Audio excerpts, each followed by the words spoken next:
Manjada wajada. Siapa sih yang gak pernah dengar kalimat ini?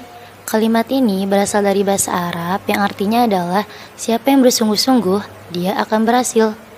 Kalimat ini mungkin pendek, tapi semangat yang dikandungnya luar biasa besar. Ini adalah pengingat bahwa kesuksesan itu tidak datang begitu saja. Ia datang kepada mereka yang tidak menyerah, yang terus mencoba, terus berdoa, dan bersungguh-sungguh dalam setiap usaha. Coba kita lihat contoh nyata di sekitar kita.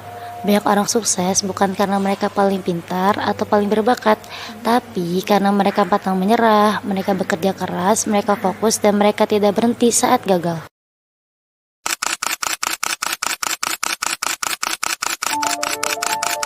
Sekarang kita akan mendengarkan wisudawan-wisudawati terbaik Al-Miftahul Ulum Angkatan ke-7. Mereka akan menceritakan perjalanan mereka untuk bisa wisuda dan menjadi wisudawan-wisudawati terbaik dari yang terbaik. Jadi, kita bisa tahu apa aja sih tantangan yang harus mereka lewati dan apa aja yang tidak boleh kita lewatkan jika kita ingin menjadi wisudawan-wisudawati Al-Miftahul Ulum seperti mereka.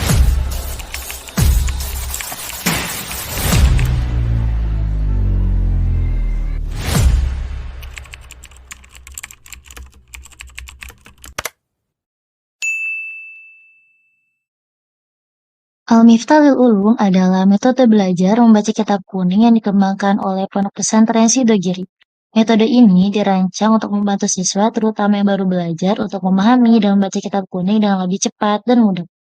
Metode ini dirancang untuk memudahkan pemula yang baru mengenal ilmu nahwu dan sorof yang merupakan dasar dalam baca kitab kuning. Bagaimana kesan pertama Anda dalam mempelajari kitab Al-Miftahul Ulum? Kesan pertama saya saat pertama kali belajar Al-Miftah itu bingung. Ini gak tahu pelajaran apaan.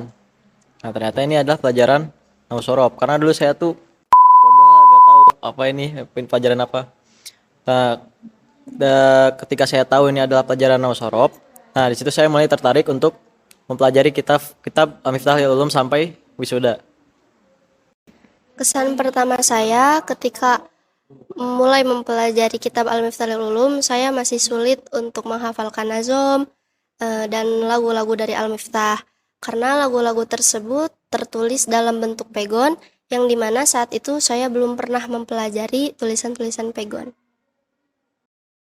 Apa momen paling berkesan selama belajar yang tak akan Anda lupakan? Yang paling berkesan yaitu ketika saya berhasil lulus tes masuk Fathul Qorib dengan sekali tes, karena saat itu saya merasa tes yang paling sulit adalah tes untuk masuk Fathul Qorib dan saya berhasil melewatinya. Jadi momen tersebut menjadi momen yang paling berkesan untuk saya. Dulu waktu saya masih Fathul Qorib, saya lumayan sering suka cabut-cabutan dari kelas. Nah, kemudian saya berpikir lebih baik saya mutolaah di kelas daripada cabut-cabutan gak jelas. Bagaimana Anda membagi waktu antara belajar kitab, hafalan, dan kegiatan pondok yang padat? Kalau saya bangun mulai dari jam 3. Di situ saya sholat tahajud.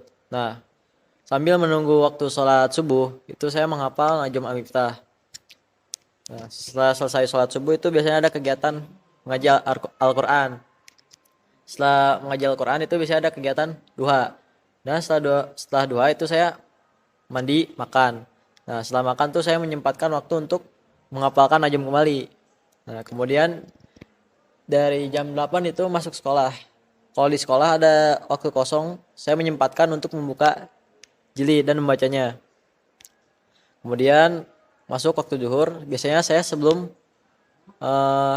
waktu zuhur itu berkesempatan untuk menyempatkan waktu untuk membaca najm atau kitab Al-Miftah. Kemudian setelah zuhur makan. Setelah makan ngaji pondok seperti biasa. Nah, setelah asar juga ngaji pondok setelah biasa. Kemudian sebelum maghrib saya menyempatkan membaca kitab Al-Miftah lagi. Dan seterusnya setelah isya baru mengaji Al-Miftahul Ulum. Setelah melaksanakan sholat tahajud, saya menyempatkan diri untuk menyiapkan setoran Fathul Qorib yang akan setorkan ketika mengaji. Lalu setelah subuh saya menghafalkan nazom. Dan setelah saya mengikuti semua kegiatan-kegiatan yang ada di pondok, saya menyempatkan diri sebelum tidur untuk mengulang-ulang hafalan dan pelajaran yang sudah dipelajari di hari itu. Apa tantangan terbesar dan motivasi Anda selama menuntut ilmu Al-Miftahlul Ulum hingga akhirnya bisa mengikuti wisuda? Tantangan terbesar saya yaitu saya selalu merasa kesulitan untuk tes naik jilid karena kurangnya saya dalam memahami materi. Sehingga hal tersebut menjadi motivasi saya untuk selalu ambis ketika belajar hingga akhirnya saya bisa melewatinya dan saya bisa merasakan wisuda Al-Miftah. Kalau tantangan terbesar tuh saya ngantukan. Nah, saya tiap di Fathul Qorib tuh, di kelas Fathul Qorib suka ketiduran. Terus yang kedua, saya juga orangnya emang malas. Nah, udah mah malas plus lingkungannya juga gitu. Teman-teman saya suka pada santai-santai. Tapi saya termotivasi oleh Haji dan Aregi, Hajim hingga saya bisa wisuda sampai saat ini. Bagaimana perasaan Anda ketika akhirnya dinyatakan lulus dan menjadi wisudawan terbaik? Alhamdulillah, saya sangat senang ketika sudah wisuda Al-Miftahlul Ulum karena telah mewujudkan keinginan orang tua dan keluarga. Dan juga berat untuk bisa wisuda Al-Miftahlul Ulum ini. Cukup berat rintangannya. Contohnya melawan rasa malas, rasa ngantuk. Nah, alhamdulillahnya saya menjadi wisudawan dan termasuk wisudawan terbaik. Alhamdulillah pastinya senang banget karena untuk bisa wisuda membutuhkan usaha yang besar dan penuh dengan kesabaran. Dan lebih senangnya lagi, alhamdulillahnya saya bisa menjadi wisudawati terbaik di Wisuda Al-Miftahlul Ulum angkatan ke-7. Pernah gak sih ngerasa pengen nyerah? Kalau ngerasa pengen nyerah sih pernah. Terus apa yang bikin semangat lagi? Mengingat orang tua yang ingin anaknya wisuda. Karena orang tua udah bayarin mahal-mahal masuk pondok, bayar SPP, bayar jajan itu udah bisa berapa juta. Makanya saya semangat lagi untuk wisuda karena mengingat orang tua saya yang udah jadi payah untuk memasukkan saya ke pondok. Pastinya pernah.